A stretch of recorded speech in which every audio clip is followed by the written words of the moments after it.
Yeah. All right, thanks for having me and for staying until the last paper of the conference. So this is a joint paper with Wei and Danqing, who is a PhD student at Columbia. So in this paper, we look at the role of activists in risk arbitrage. So before we define what an activist in a risk arb is, let me give you a quick example of the process. So around 3 years ago, an oil company in Houston was to be acquired by another firm for around $46 a share, and that was a 26% premium over the pre-announcement stock price. And about 5 months later, CI Intrinsic Investors, which was owned by SAC Capital back then, they actually came out and sent a public letter to the board saying that they're not happy about the deal and they are going to vote against the deal. And very quickly, another hedge fund followed suit. And these guys secured support from ISS, which is a leading proxy advisory firm for its institutional shareholders. And given the pressure, right before the special meeting, the board had to declare a special dividend of $3 per share. And the deal actually closed at around $49 per share. And the takeover premium was revised from around 26% to 38% due to the special dividend. Now, if CI Intrinsic doesn't do this, activism, their post-deal announcement return would be just 3%, around 3%. However, their actual return was around 10%. That's a big difference. Now, well, we were pretty surprised that this is not an exception. We see hundreds of cases in the US like this. So let me give you a plot of a typical evolution of stock prices for deals involving passive risk arbs and deals involving activists. So around the merger announcement, we see a big jump in stock prices for the target company. And then slowly, the stock price converges to the offer price for deals involving the passive guys. However, when an activist began to disclose its intention and the stakes, we see there's another jump. Some investors, they actually believe that there's some probability that the activist would actually get its way, meaning that the board had to give a higher offer price later on. So then when the board actually announced a revised offer, we see a smaller jump. And then later on, the stock price converges to the improved offer price. Now, we define an active risk arb as a combination of a traditional risk arb plus activist investing style. So in papers by Ruff and the co-authors, they actually study conventional risk arbs a lot. And they say these guys, they buy target firm stocks shortly after the announcement, and they hope to profit from a small spread at the deal closure. However, those activists, most of them are hedge funds, they buy small stakes in companies, usually between 1% and 10%, and then they push for changes for better shareholder returns. So a big difference between the so-called active risk arbs and the passive guys is the activists, they attempt to change the course of an announced deal through public campaigns, versus the passive guys, they stay quiet and they just vote their shares for the deals. So we ask several basic questions. The first one is, compared to those involving passive guys or no disclosed risk arbs, what type of deals would more likely to attract activists? And then, are the activists able to generate higher investment returns ex post? And also, because the activists, sometimes they have to shut down some marginal deals just to be credible, and would they make a difference in completion rates or deal duration? Some very quick theory work on passive risk arbs. The paper by Cornani and Lee, their point is the risk arbs, the passive risk arbs, they have an information advantage due to their own holdings. The idea is that they create private information of their own intention to vote for the deal, and this would increase stock value by raising the probability of deal success.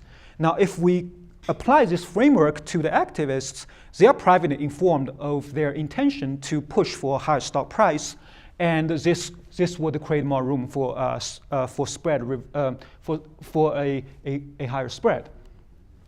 So very quickly about the data we use. The first piece is the M&A sample. We actually found in literature by using deals from the SDC database.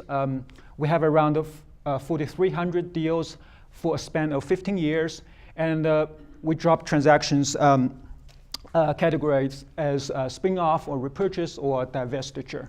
Now, some of the deals have ambiguous deal terms and status in the SDC universe, so we actually manually update those terms. Now, our most important sample is those activists, right? So we identify activists arbs as institutional investors that publicly criticize a transaction or they solicit proxies against the deal. So our main source is all the 13D findings and the 14A findings between deal announcement and the deal resolution. So these 13D findings are required for investors who cross 5% of the outstanding stock of the target, and the 14A findings are for proxy fights. Now, some of the investors don't file either of these findings. Usually, these are the small investors. They hold less than 5% of the outstanding stock. So we had to extensively search news in Factiva for those investors. So our combined sample has around 255 unique merger targets involving activists. So as you see, some of these top players are household name activists, the Ganco investors, Remus management, Millennium management, right? These guys, and we exclude pure play appraisal deals. So an appraisal ARB is a guy that actually buys into a deal after the announcement, and then they actually vote against the deal. Then afterwards, they go to the Delaware court to ask a judge to appraise the shares. So a huge difference between these guys and those activists is appraisal ARBs only get benefits for themselves, not for other investors. When the judge says, oh, you guys are entitled to a higher stock price, then these guys get the benefits, not the other investors who have tendered their shares. So, but we have a separate paper on those guys. All right, so how about passive ARBs? We followed a paper by Jiang and Warwick. So we define these investors that acquire shares of the target firm after deal announcement, and they don't make public noise. And we rely on the 13F findings to identify those investors. So this kind of institution is classified as a passive risk ARB if it has a positive change in stock ownership in at least 6 deals and in more than 60% of all the deals in which it has holdings. However, these numbers are not very important. We can change around these numbers. We get pretty similar results. So, the change of holdings is between the end of quarter T-1 to the end of quarter T. So the deal announcement actually happens between the quarter ends. One requirement for this exercise is a deal has to last more than 2 quarters. Otherwise, we cannot identify a passive ARB. So because of this, we had to supplement this data sample using 13D findings by investors that have no disclosed activist agenda. We have several hundred deals involving those guys from 13D findings. Okay, so very quickly, how our data look like. We have a final sample of around 3,600 deals, more than 200 involving activists, around 2,500 involving passive guys, and around 880 without any disclosed ARBs. So we see that after 2004, there's high correlation between activist arbitrage activities and the overall volume of M&A. Now in 2000, only 0.6% of all the deals involving activists. However, in 2013, we have more than 10% of the deals involving the active risk ARBs. Now, what about their tactics, right? These guys use a range of tactics to achieve their goals. So a lot of them actually send public letters, address the board or to other shareholders, voicing their opinions. We have around 150 cases like that, and some of them actually do solicit proxies to veto the deals. We have around 50 cases like that, and around half of these actually involving actual proxy contests. Now, some of the arbs, like cow icons, they actually would propose alternative acquisitions to force the bidder to raise the bid or force the target board to get a third party that can offer a higher price. And lastly, they do secure support from ISS, which is a leading proxy advisory firm. So in our sample, we found that ISS support rate for the dissidents is around 31%. That's a pretty high number. Okay, so this is our first question. What are the determinants of these activists' involvement in the deals? So here we use an unordered choice model. We give an investor three choices. Three choices: the investor can become an activist, right? An investor can stay passive, as a passive risk arb, and the investor simply can not buy into the deals. So so here, the first column, we compare the deals with activists with deals without any risk arbs, and what we see is, comparing to deals without arbs, the actives are more likely to target deals with lower announcement premiums, right? More likely to target going private deals. Potentially in these deals, a conflict of interest is higher, especially when the bidder is the controlling shareholder. The marginal probability is around 4%, given that the unconditional probability of activist involvement is only 6%. That's pretty high. And also, they're more likely to target friendly deals. Presumably, in these deals, the board hasn't done a lot of, hasn't done enough due diligence, and so perhaps there's more room for a higher bid. And interestingly, these activists are more likely to target deals with a higher institutional ownership base. Now, this is very crucial because these guys only own. In our sample, these guys own average of 7% of shares. They are strict minority stakeholders, and they need to rely on these big institutional investors to support their agenda. So they're more likely to target deals with a higher institutional ownership base. Now, if we compare deals with passive guys versus no disclosed arbs, we still see that these guys are more likely to target friendly deals. Now, the reason is quite different because friendly deals are more likely to close, and these passive guys can get the spread. And they are also more likely to target deals with higher institutional ownership. And we do control for typical controls at the deal level. Now, how about deal completion? Because these activists, they have to be credible. They need to shut down some marginal deals. Are they going to make deal completion rate lower? On average, we do see that yes. If we regress deal completion on a dummy when an activist is involved and plus a bunch of control variables, we do see that deals with activists are less likely to close. However, the economic magnitude is pretty small. It's only around 3.5 percentage points. Now, one issue here that we might have selection, right? Those activists may be able to select better deals based on observables. I'm going to talk about that in 2 slides. And this would actually underestimate the coefficient. So given that they are shutting down some marginal deals, what kind of deals are they shutting down, right? So here we relate an ex-ante completion probability with the ex-post completion probability.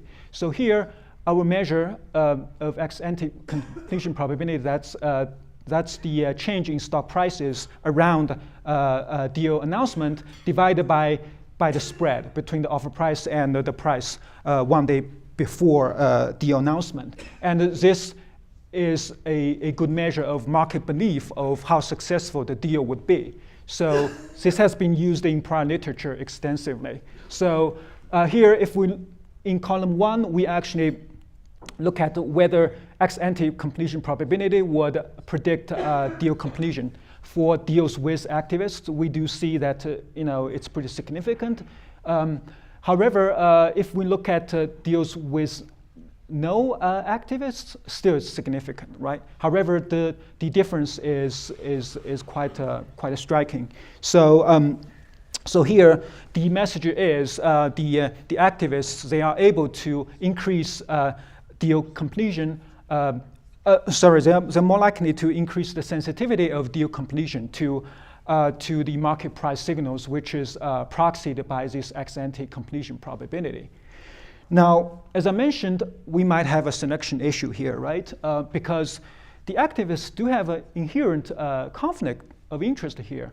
They actually want to block the deals. However, they are afraid of deal failure, right? So to be effective, they might pick deals that have lower ex-ante failure risk, conditional on the observables by the researchers.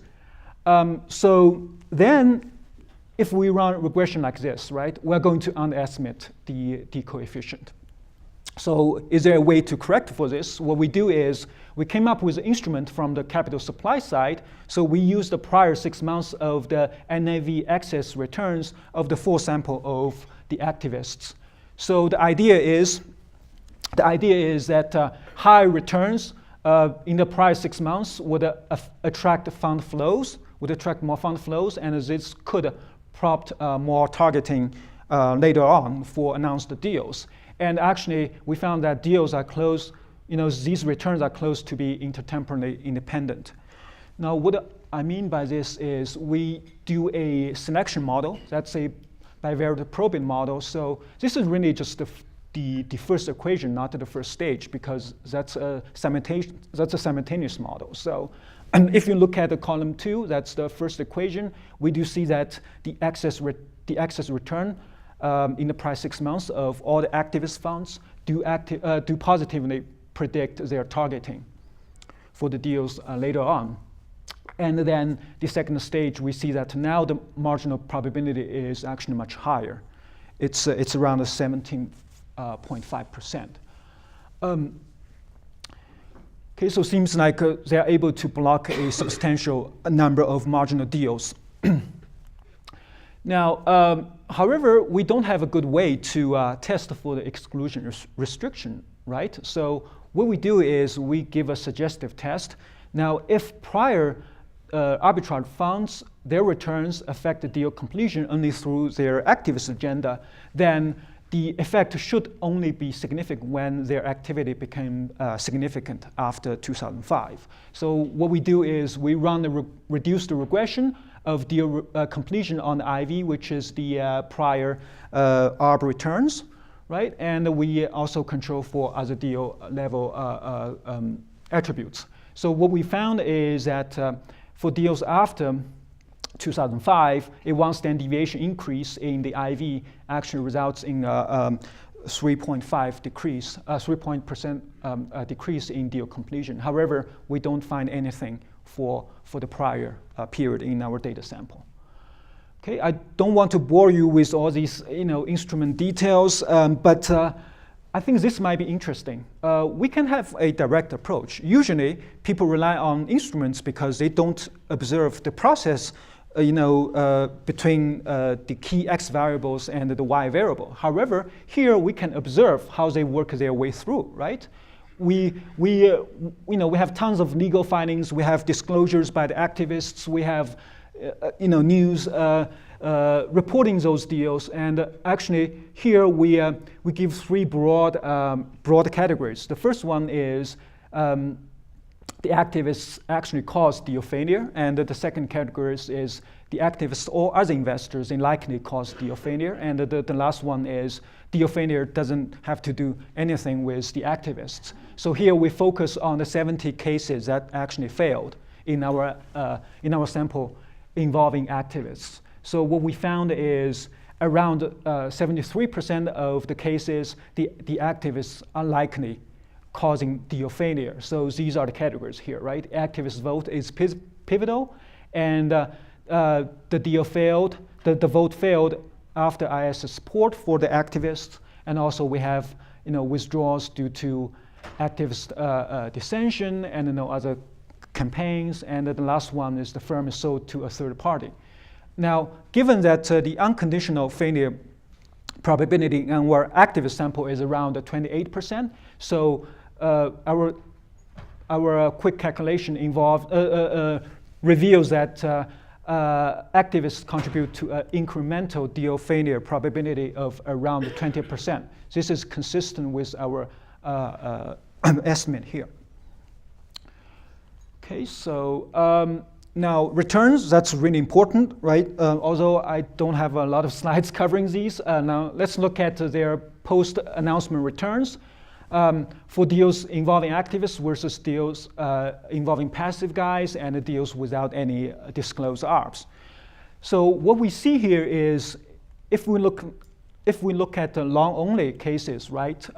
The average return, the average abnormal returns for deals with activists is around 6.2% versus deals with passive guys, that's only 2.2%. The difference is around 4%, which is pretty big. Now, if we compare returns for deals with activists versus deals with no arbs, the difference is even more striking. That's around 8.5%. Now, if we look at the long-short strategies, right, because for stock deals, very often the risk arbs would short the acquiring firms at the same time longing the target firm. So here we see a higher return, although due to the small sample, it's not very significant. And the difference between deals with the activists versus deals with passive guys, now it's around 6%. Okay. Now, what's really interesting is if you look at failed deals, right?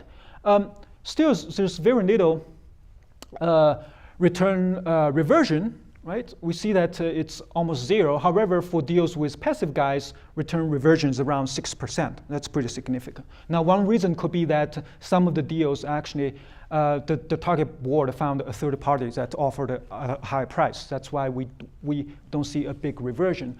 Now, if you compare the difference between deals with activists versus deals without activists, that's even bigger, right? All right. So how about announcement premiums? That's the short-term returns, right? If we will look at long targets only, that's around 2.6%. Okay. Now, there's no difference for the withdrawn deals. Ex ante, right? Investors don't know whether this deal would fail or not. So again, these two numbers are pretty similar. And now what's really interesting is about the long-short strategy for stock deals, because these investors, they often short the acquiring firm. We see that when the activists announce their campaigns, we see that the acquiring firm actually had a drop in stock prices. Thank you. That's 5 minutes, right? Okay, thanks. So the long-short return is much higher. Okay. Although our paper focuses on the target side, we also look at the acquiring side. Now, the sample now is much smaller. The sample only has 47 cases on the acquiring side involving activists. And what we found is the activists are more likely to target large deals and the stock deals with multiple bidders. What we found here is the revision return. That's the change in the bid price for the target firm is down by 6.8 percentage points. Okay, that's pretty significant. And also deal completion rate now drops by around 36%. Okay, that's even bigger than our sample on the target side. And then deal duration now is lengthened by around 100 days versus in our target sample, that's only around 10 days. Okay. Very quick summary of our findings. So we look at a new form of risk arbitrage, and basically what we found is those activists, they are more likely to target going private deals and friendly deals with lower offered premium, and they do block a substantial marginal deals on both the target side and the acquiring side. And they do generate higher arbitrage returns and passive arbs, and they do increase the sensitivity of deal completion to market price signals. Now, I usually don't have the luxury to talk about appraisal arbs, but given I have 5 minutes now, I can do a little advertisement for our other paper. So, I mean, this was originally in our version, but we found that these guys are pretty different, although there's some overlap between the appraisal arbs and our activists in general. You know, most of these guys are other hedge funds. So usually deals in the state of Delaware, they have you know, cash deals or stock deals when the bidder is a private company. In these deals, the target shareholders do have so-called appraisal rights. They can vote no in the deal, and they go to a Delaware court to appraise their shares. And we found that this has been a very profitable investment strategy. In our sample, we found that there were around 300 appraisal litigations involving 250 unique merger targets. And the average annualized returns is over 20%. And this became popular after 2007, when the court said that you know, in order for investors to seek appraisal rights, they don't have to buy the shares before the record date. They can buy any time before deal closure. So, meaning that before the special meeting of shareholders. So what we found is these guys, you know, now there's a big market for post-record date stock trading, and these arbs they are likely to attack targets with lower announcement premium and insider deals like management buyouts and minority squeeze-outs. And now this has been a big deal in the Delaware court, and lawyers and you know, judges are talking about how to reform the market. One very interesting thing is, because the judge rarely gives a lower price than the offer price, it seems to be a pretty safe bet. And also, the court says when the deal is in legal proceeding, the investors have you know, they're entitled to have an interest rate that's equal to the federal discount rate plus 5%. And right now, the federal discount rate is around 0.75%. So, meaning that an investor can get around 6% of annual return when the case is in legal proceedings. And right now, the interest environment is so low, and this has been a pretty good strategy for some of the investors. It's almost like a fixed income strategy. So, anyways, that's just a little bit of digression. So, thank you.